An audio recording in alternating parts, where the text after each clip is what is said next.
What's going on, y'all? It's your boy Cool Colas here, and you are now tuning into a new video on my channel. But before we get on to the topic for today, I would love if you did the usual. Hit the like button, share button, subscribe button, and bell icon so you get notifications for whenever I come out with new content on this channel. And then when you are finished, I would love it if you left me a comment below, and I'll get back to it when this video is finished. For today's topic, I want to talk about y'all's boy Michael Eric Dyson and how he was caught up in the snowstorm, y'all. We got to talk about it. But even more so, we have to talk about the race play trope and what I think plays out a lot of times in real time, just like it plays out in media as well too. So let's get all into it.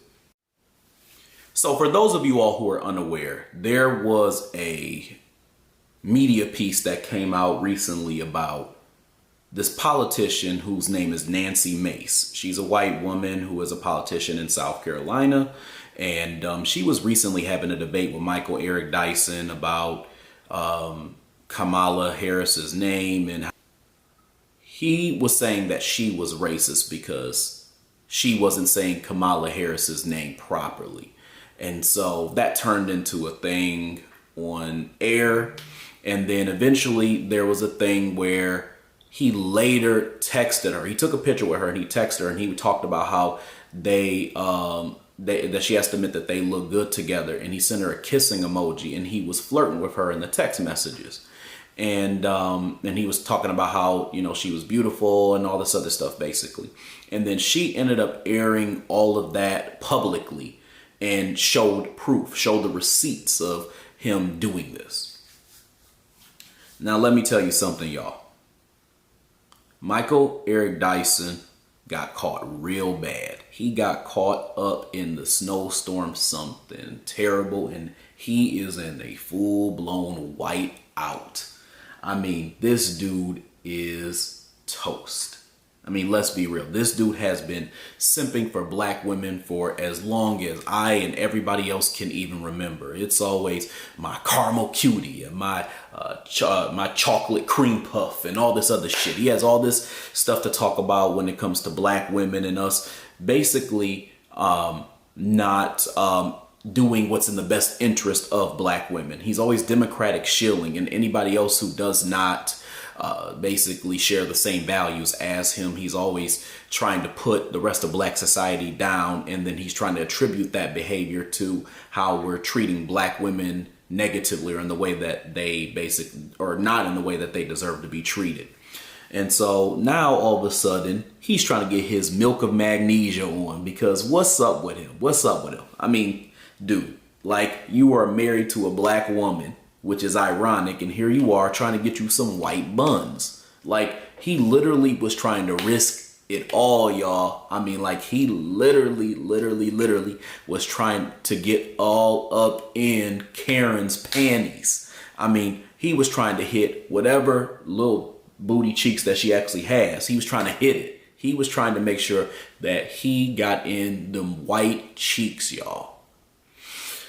And so, with that being said, it's very ironic that he talked all this shit about how we're supposed to do things that are in the best interest of black women, and he's making all these puns on their skin colors and food and shit. And here he is trying to get him some milky white titties. So, you know, the thing that I have to really say about Michael Eric Dyson with that is, he's doing what I believe to be a race play trope, but he's portraying it in real life. So what I mean by that is, in media, the dominant society has a habit of portraying this race play trope quite often. And we're seeing it play out to a certain extent with what happened with Michael Eric Dyson and with Nancy Mace. So when it comes to the whole race play trope, let's kind of look at media and how this plays out and what this actually looks like. So for those of you all who do not know, race play is basically when you have somebody who is black and somebody who is white, and they bring race up as some type of thing. Like maybe there's like a fetish around it where it's brought up during sexual intercourse. So when a black person and a white person, or two people who are just of two different races, get together, they bring up race as a part of their sexual endeavors. Like race becomes a thing. Like, so for example, a good example of race play would be a white person calling a black person the N-word, and then the black person having sex with that person, penetrating that woman. If she's calling him that, like, you know, she's saying F me N-word, and he's basically penetrating her, and he's doing exactly what she asked him to do or demanded of him while making derogatory statements. So that's a good example of it. Or you see people who bring in like the whole slave play thing as well too. The black person's acting like a slave, the white person's acting like a slave master.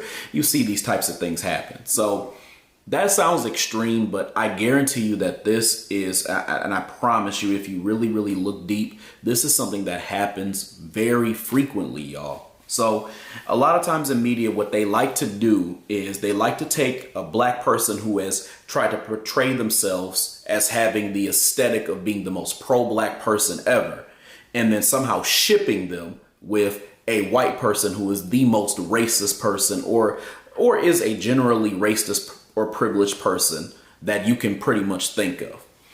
And so what they tend to do in a lot of these shows, movies, etc., is portray this thing of there's a conflict between them. So that's a good part of this whole race play thing, is that part of the whole sexual encounter and the sexual deviance here. Part of it is the fact that there is a conflict between these two people of different races. So it's not even just bringing up the race thing while you're having sex, but it's also like there's some type of anger, like you gotta take it out on a chick's pussy. Like it's that type of shit.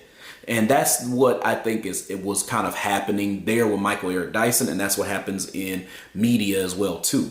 A person who portrays themselves as pro-black is having this battle, this tryst with this white person who is supposed to be racist, and all of a sudden that turns into a sexual fetish.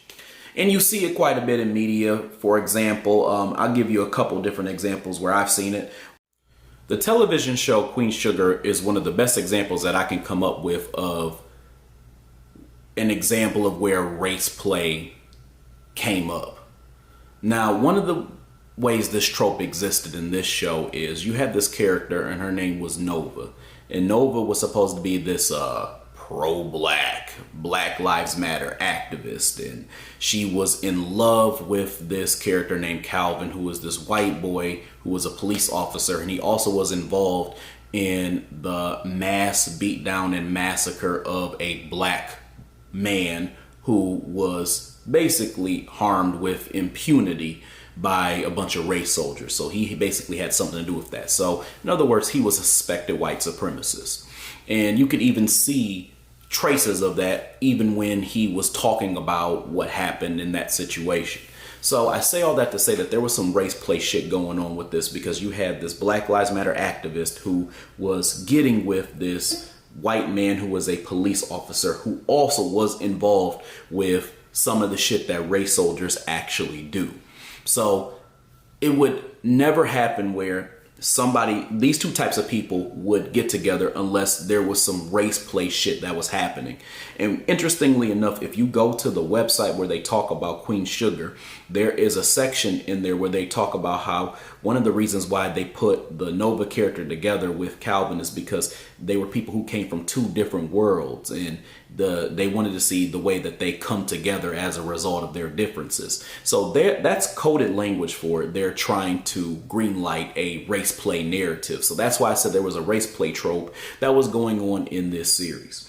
And what's also ironic too is that if you look at a lot of the love interests that the Nova character had throughout the series, they were a bunch of black men. And one of the black men who I thought that she was one of that I thought was one of her best matches, I think his name was the Doctor, or the Doc is what they usually called him in this season. I think it was season 2 of the show. They, to me, had the best chemistry on screen. And I felt like they had a lot in common, but the show tried to make it seem like one of the reasons why they couldn't be together is because they did not have enough in common. But ironically, Nova and Calvin came from opposite sides of the world, one being the world of pro-blackness and the other one being in the road of being a part of the dominant society and being a suspected white supremacist. They were totally different, and they made sure to ship these characters together. And what's interesting is this show had 7 seasons, right? And they brought this dude back twice. Their relationship did not work out early on. Then they brought him back again, and then that's when he had the whole situation that came up where we found out that he was a part of this black man getting beat down. And then they brought him back at the end when she had another relationship with a different black man, and it didn't work out between them because of the fact that Calvin was seen as the character that she was meant to be with. And then they even had a scene where they tried to make his white overtly racist. And they tried to clean the shit up a little bit.